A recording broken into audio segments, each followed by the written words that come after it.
Story 1. That is not really how it works. For a photo to be admissible in court, one still needs to authenticate the photo.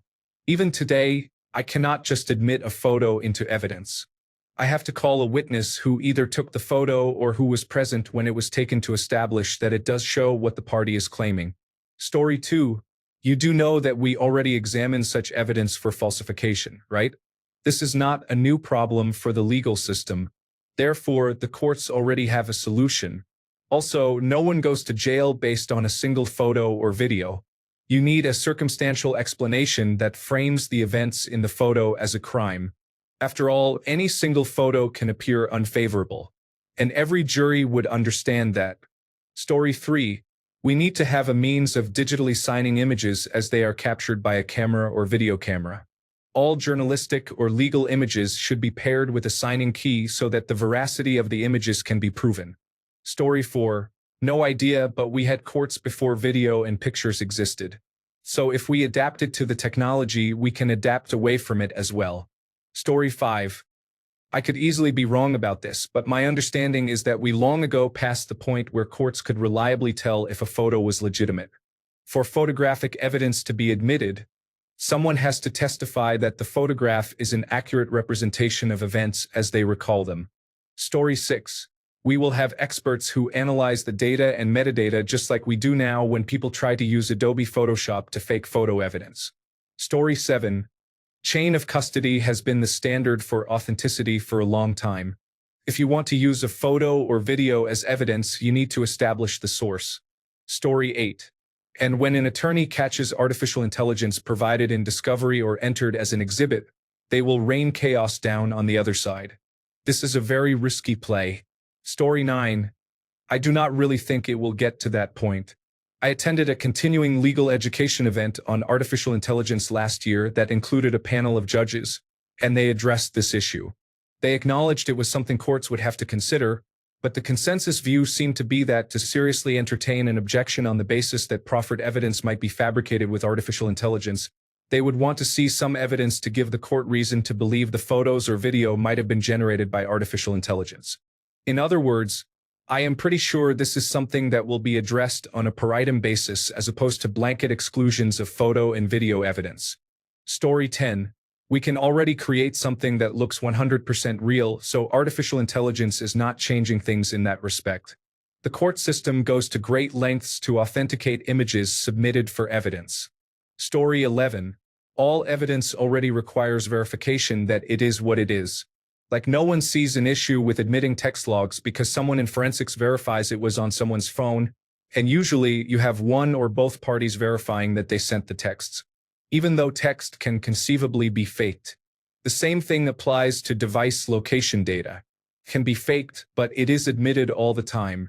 For video, people cannot just fake a police body camera, security footage, or traffic camera footage without having untraceable editing privileges of that footage.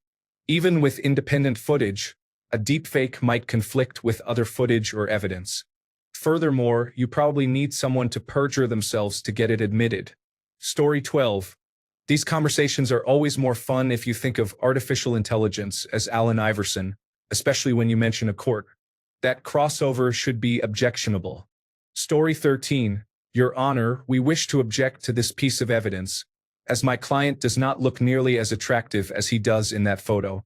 On that note, I am looking for a new defense attorney. Story 14. I would say that when it comes to artificial intelligence photos and video, there should probably be a law requiring generative artificial intelligence companies to document everything generated. You could even streamline things a bit by setting up a system where images or videos could be reducible to sets of hash values connected to the prompts and random seeds in question. Story 15. Assuming a when versus an if, we would probably have some validation encoding similar to blockchains, only for various software and movies. Story 16. Well, they will be introducing counting as a mandatory class in law school. They will need to make sure the characters in the picture or video have 5 fingers on each hand. Story 17. It is going to be difficult when it cannot be used as evidence to save you. Imagine going to prison for murder when there is video confirming you are elsewhere, but the jury just thinks it is fake. Story 18. The question is, how is it already being used, and what will those cases, the state of Arizona versus insert billionaire name, look like if ever? Story 19. Watch this movie, My Cousin Vinny. You will get an idea of how things work in the courtroom. It is an amazing movie. Story 20. We are heading towards a system like the old secure digital cards of the past, except they are tamper-proof and write once. So they can either be used to take photos, which are time-stamped, or to transfer editable data into a non-editable form, also time-stamped when this was done. Story 21. Technology is a race, often between forgers and forgery detectors. That never-ending race will likely allow courts to defer decisions for a long time. If, however, we do eventually reach a point where experts widely agree that you simply cannot know if video is accurately reflecting something that happened in reality, then the most likely answer is that we will just tell people, and even ourselves, as many stories as necessary to keep the process going. We will start talking about trusted sources, normal business methods, and well-established oversight so that video evidence from large businesses and police forces is still admitted fairly regularly. If juries revolt, then we will just change the law so that they are legally obligated to credit certain video if the right experts present their findings convincingly. If they still revolt after that, as in they lie on jury questionnaires and then engage in jury nullification, then judges will gain new power to overturn not guilty verdicts if they have good reason to believe that the not guilty was due to a rejection of video evidence that was declared by authority to be good. Alongside all of that, we will also retreat even further into the unscientific delusion that eyewitness testimony is reliable. The process will keep going. That is the safest bet in law. Story 22. When AI-generated media becomes indistinguishable from reality, the legal system will have no choice but to evolve. Picture and video evidence may no longer be inherently trustworthy, but that does not mean we will be left in chaos. It just means authentication methods will become far more sophisticated. One way courts will adapt is through cryptographic verification. Cameras and recording devices will likely embed blockchain-based or cryptographic signatures, ensuring footage is traceable and untampered. Artificial intelligence forensics will also play a major role, using advanced algorithms to detect inconsistencies in lighting, shadows, and pixel patterns to determine authenticity. Instead of relying on raw footage, the legal system will place greater emphasis on chain of custody, verifying where, when, and how the media was obtained. As visual proof becomes less reliable, the courts will shift toward other forms of evidence such as corroborating testimonies, physical records, and digital footprints, including geolocation data and timestamps. In the long run, artificial intelligence itself may assist in legal proceedings, cross-referencing massive datasets in real time to assess credibility and detect manipulation in ways humans cannot.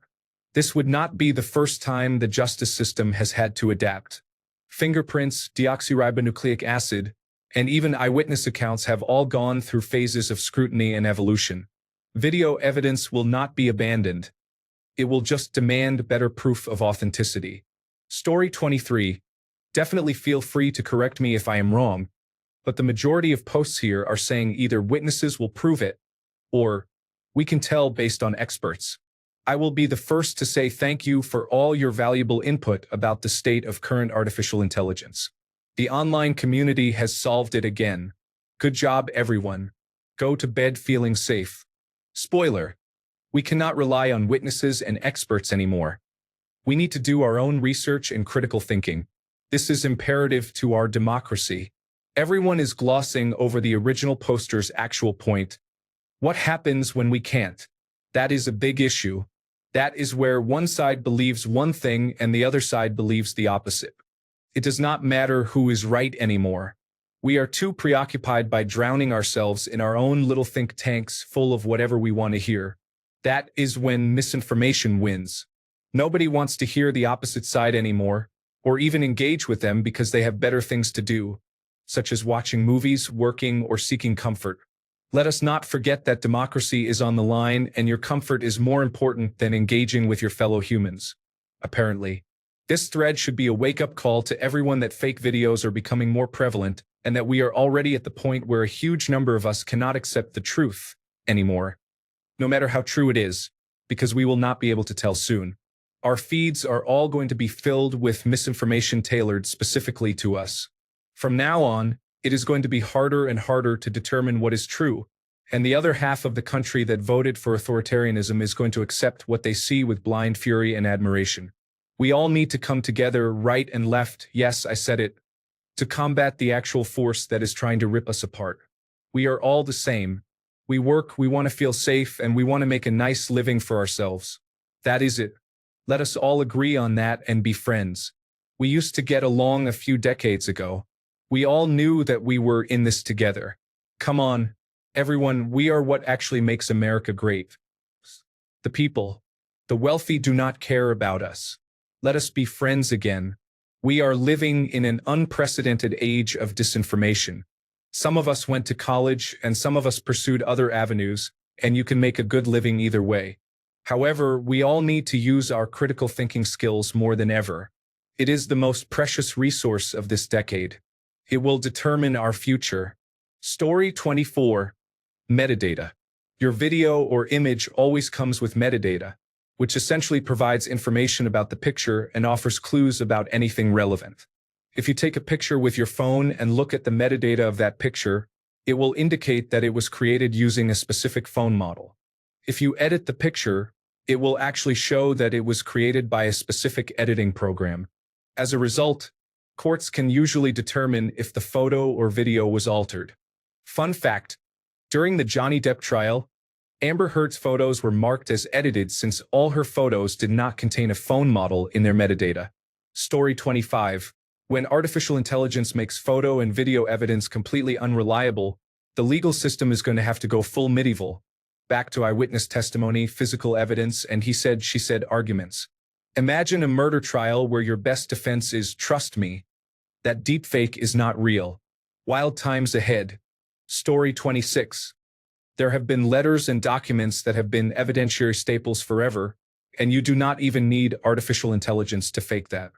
It is all about authenticating the evidence. Story 27. Photos taken by devices could be signed by that device with a digital signature, which would be broken if the photo is altered. So, phones can do this today. Other cameras could do it with some changes. Things that rely on other mediums or non-signed artifacts likely will not be considered valid unless other proof is given. Story 28. We will see a rise of cryptographically signed and asserted digital evidence with companies like TruePic. These standards will be adopted in courts, and law enforcement agencies will be required to use compliant equipment to take photos and videos. Story 29. If artificial intelligence progresses to the point where it can create completely fake photos and videos, I suppose we would need to rely more on things like personal testimony, and perhaps even more traditional methods such as handwritten evidence or physical proof. This could also lead to significant trust issues, however. Who would you even trust anymore? Story 30. Dude, Photoshop has been around for over 30 years. This is not a new issue that the courts have had to deal with. Story 31. Google is adding a digital watermark that is not visible to anything their artificial intelligence creates. That is the goal, and for others to implement as well. However, until laws require that, it is an honor system. Additionally, it is too early to tell if this watermark is something that can be easily removed or tampered with. Story 32.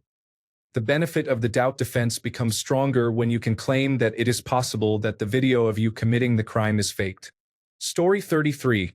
It should be noted that all video, audio, and photographic evidence must be authenticated by a relevant witness under oath. Story 34.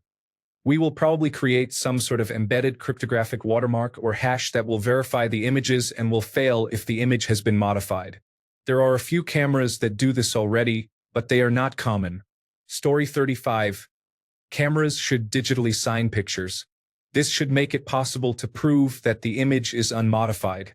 Story 36. Well, obviously, a surveillance state like those in the United Kingdom and China is the only option, they will say. Story 37. I am by no means an expert, but I have heard several times that there are invisible signatures on artificial intelligence videos and images. Not in the metadata, but rather a pattern or code in the image itself that is invisible to humans but can be detected by a computer program. So even if the file was saved, shared, and converted, it would still be there. Story 38. They literally used artificial intelligence in the Rittenhouse case. It is already in use and has affected countless cases. Story 39. There are already digital watermark technologies to counter this, though I haven't read about them in a while. Story 40. If you are ever lucky enough to do jury duty for a case with video evidence, you will find that the chain of custody for the video is vigorously outlined and proven. Video evidence is often not the golden ticket people think it is. Story 41. It is not hard to determine real video evidence from artificial intelligence. Granted, there are ways to obscure this data, but you also kind of have to know what you are doing to achieve this. In a court of law, you can bring in digital forensics experts to testify that the video is real. All media has metadata at the core level. For example, a picture you take with your phone is going to have all sorts of metadata attached to this image, including geotags and other information. The moment you edit this image with another program, it will change this data around. Even platforms like Facebook strip this metadata out from images, as you would be revealing your own location each time. There are even plugins for your browser that will allow you to view the metadata for images. There are also other factors that are taken into consideration in court. For example, how that video was obtained in the first place and how that video evidence was handled on its way to the police, lawyer, and others. It is harder to claim something is fake if the police pulled the video from the camera system themselves. If someone forwarded a video, then it always needs to be scrutinized because even before artificial intelligence, we had the ability to edit videos with professional programs to alter the content. Story 42. Photoshop is quite good. Before that, it was easy to edit photos in the darkroom. So, I would say we adapted over 100 years ago. Story 43. I think there should be a law for any company that creates artificial intelligence media. They must create a countermeasure or safeguard for their specific software. You create a nearly undetectable artificial intelligence-generated photo. Well, here is a tool you can use to prove it is artificially generated from the same company. Story 44. Technology already exists to identify the origin of digital content. Look up the Coalition for Content Provenance and Authenticity. It's just not widely adopted yet. But as the need for it rises, it will be, I believe. Story 45. We are headed for a difficult situation, that is for sure. The problem you have raised is just one small ripple in what is to be a stormy sea. Story 46. Usually, there isn't much of a trial in the United States for most crimes. If you're poor, and most are, they just usher you through the system. Story 47. With technology, how about we cryptographically sign the data right on the focal plane readout circuitry? Story 48. For most of the country's existence, there was not video everywhere nor picture evidence. Still, we managed to convict the wrongdoers and exonerate the innocent, mostly. I am sure there were more errors and corruption. However, if we have to return to those days, we will. Prosecutors, judges, and defense counsel will need to retrain and retune their procedures and tactics to adjust. I believe that right now they probably overly rely on videos and pictures and under-rely on testimony and the law. Story 49. This is like saying you couldn't tell a hand-drawn picture from a real photo. There will always be ways to tell. I train artificial intelligences for fun. Story 50. The period of time in which photographs were authoritative proof was very short. The period of time in which they could not be faked was actually zero. Whenever a picture or video or any other kind of evidence is presented, the courts require someone to attest that they presumably know it is true. Whether that is because it is from security camera footage and they testify that it was not altered, or they state that they took the picture. It is also perfectly legal to present fake pictures, so long as you label them as such. For instance, video recreations have been used many times. It will be perfectly legal to use generative artificial intelligence to make fair videos. The general rule is that both sides get to view it, and either can object if they believe it presents false information. The issue is not the court. It is public opinion.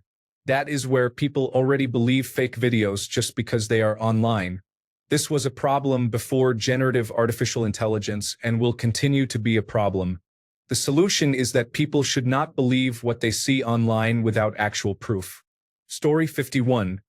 Depends on where you live.